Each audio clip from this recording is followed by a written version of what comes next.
I left my husband for a dying ex, but what he handed me later left me shaking. Chapter 1. The text that changed everything. I used to think my life was a fairy tale. I had a loving husband, a beautiful home, and the kind of security most women only dream of.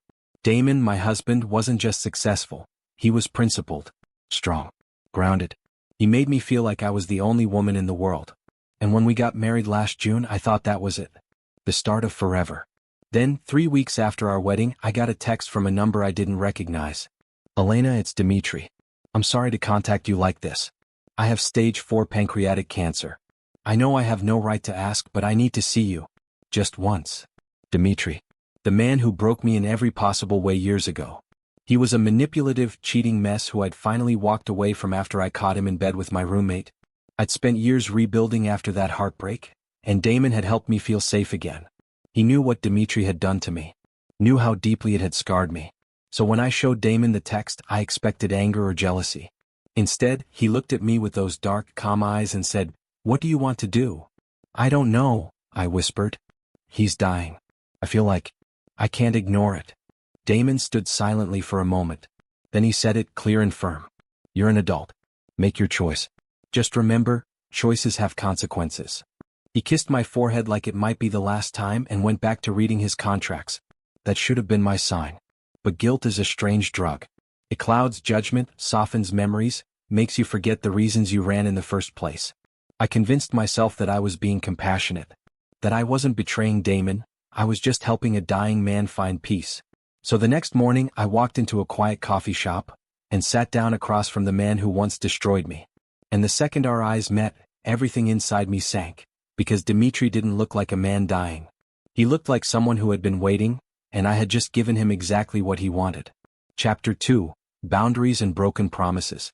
Dimitri didn't look like someone dying. That was the first thing that struck me. He was thinner, yes. But his eyes were alert, his smile effortless. He even had a fresh haircut. Something about it didn't sit right.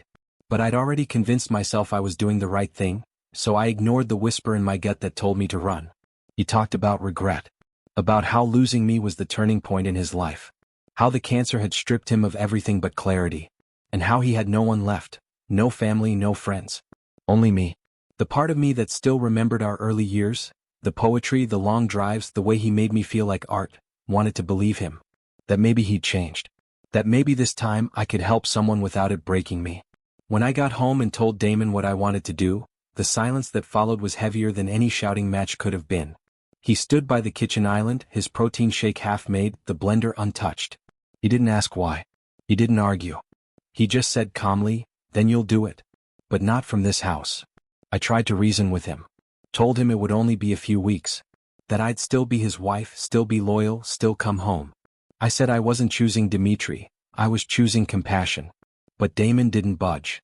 "You want to take care of another man?" he said quietly. "You don't do it wearing my name." It wasn't a threat. It wasn't even anger.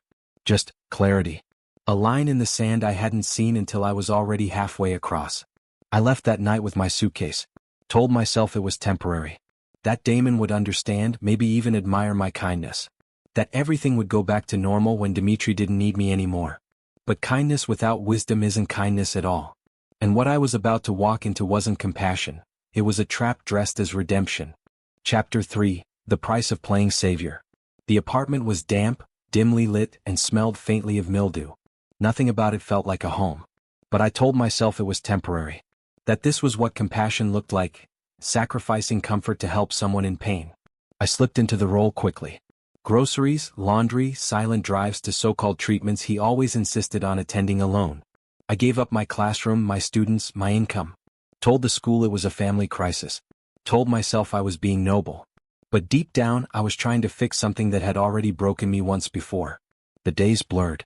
Dimitri would cry at night, talk about how alone he was, how the cancer had stripped him of everything. He'd say I was the only one who saw him. Whoever really had. And I wanted to believe it mattered, that all of this pain would mean something. The line between comfort and closeness faded fast. One night turned into another. We stopped pretending we weren't more than just old friends. I convinced myself it didn't mean anything, that Damon had gone silent, that I was simply reacting to the wreckage of a dying man's final days. But it wasn't grief. It wasn't love. It was delusion. The cracks in Dimitri's story began to show. He was never too sick to go out with friends. Never missed a late-night fast food run or a concert in the next city. But always too tired to make dinner or wash his own sheets. His cancer existed only in words.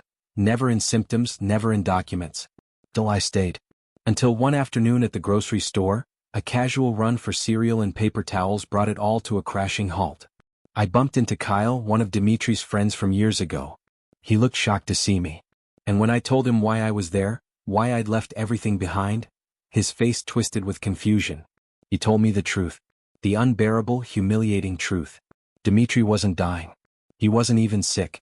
He had spent the previous weekend at a music festival, high and laughing and very much alive. That night I threw up in the parking lot. Not from morning sickness, but from the sheer weight of what I'd done and what I'd become.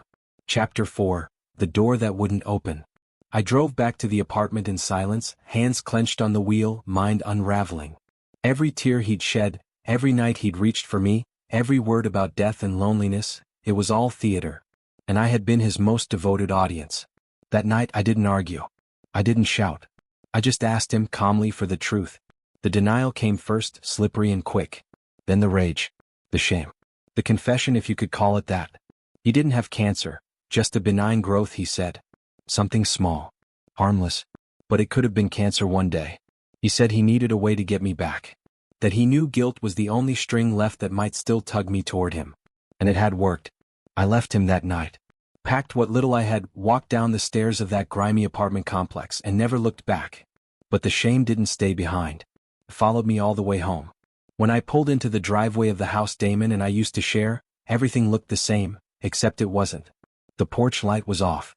His car was in the garage. But my key no longer fit the lock. I tried once, twice, 3 times. Nothing. So I rang the bell. No answer. I called his phone. Straight to voicemail. I slept in my car that night, the engine off, the air thick with summer heat and regret. Every minute dragged like punishment. I stared at the windows, hoping one of them might light up, that he might come to the door. Morning came, and with it, the sound of Damon's running shoes on the sidewalk. He looked stronger, sharper. Like someone who hadn't just survived betrayal, but had grown from it. He didn't stop when he saw me. I asked to talk. Just a few minutes. He glanced at his watch. You had a lifetime of minutes, he said. I told him I made a mistake. But he already knew. I told him I wanted to come home. He smiled, small, tired, final. No. That afternoon I found out I was pregnant. And that was the moment I truly understood what it meant to fall, completely, endlessly, with no one there to catch you. Chapter 5. The Settlement and the Silence. Pregnancy has a way of sharpening things. Sounds are louder. Time is slower. Regret is heavier. I stared at the test alone in a motel bathroom, the 2 pink lines staring back at me like judgment. I'd lost my husband, my home, my job, and now I was bringing a child into it. I sent Damon a message. Not a plea, just the truth. There's a chance this baby is yours. The reply came hours later. It wasn't from him. It was from his lawyer. Paternity testing would be arranged. No further contact was welcome. Still, I showed up at his office building days later, standing in the shadows like a ghost of the life I'd abandoned. He came out at dusk, phone pressed to his ear, every inch the man I used to call mine. His eyes met mine with the calm of someone who'd already buried the past. He didn't flinch, didn't falter. Just finished his call and reminded me with chilling precision that I was no longer part of his world. No yelling. No accusations. Only facts. I had made choices. And now, so had he. I wasn't his wife. I was a legal problem to be solved. The official meeting with his attorney made it real. The paperwork was waiting. Prenuptial clauses I had never truly understood now spelled out my financial collapse in clean, clinical language. No alimony. No property. No name. No claim. They offered me a settlement. Just enough to live, not enough to rebuild. A strategic amount, too much for government help, too little for dignity. And I took it. Because what else was left? 2 days later, the money landed in my account. I sat on a borrowed mattress in a studio apartment that smelled like mildew and defeat, staring at the screen. A number. That was the value of my marriage. Of my silence. But Damon wasn't finished. Soon after, my parents received a package. Photos, reports, timelines. Everything I had hidden now neatly organized and delivered with surgical precision. My mother called, sobbing. Then screaming. Then nothing. The line went dead and it stayed that way. My school too severed ties. Morality clause. No hearing. No appeal. Just a letter. And just like that, the world I once belonged to vanished, one cold door at a time. Chapter 6. The Ashes I Chose. 6 months pregnant, I stood behind the counter of a gas station at 2 a.m., wiping down sticky plastic and watching headlights blur through fogged windows. The days were long, the nights longer. I was exhausted, swollen, invisible. The woman who once walked marble halls in heels now counted change with trembling fingers. But Damon's silence echoed louder than the world around me. He didn't destroy me. He simply stopped protecting me. And once that shield was gone, the world did exactly what he warned it would. It burned me alive. Vera, the assistant-turned-girlfriend, became the curator of my downfall. She documented everything I'd done during those months with Dimitri. Every receipt, every appointment I'd fabricated, every night Damon attended an event alone. Not out of malice but out of method. She told me calmly that Damon had asked for a complete record. For the lawyers. For clarity. For proof. She wasn't vindictive. She was efficient. She was everything I hadn't been. Then came the final unraveling. The women. The other women. Dimitri hadn't just used me. He had spun the same lies for others. A dying man in need of compassion. The same story. Different faces. 12 in total. I was number 7. Some were devastated. Some furious. One woman's husband sent Dimitri to the ER. He fled the state. Of course he did. I gave birth alone in a charity hospital ward. A healthy girl, 7 pounds, 3 ounces. No flowers. No visitors. The nurse asked if anyone was coming. I shook my head.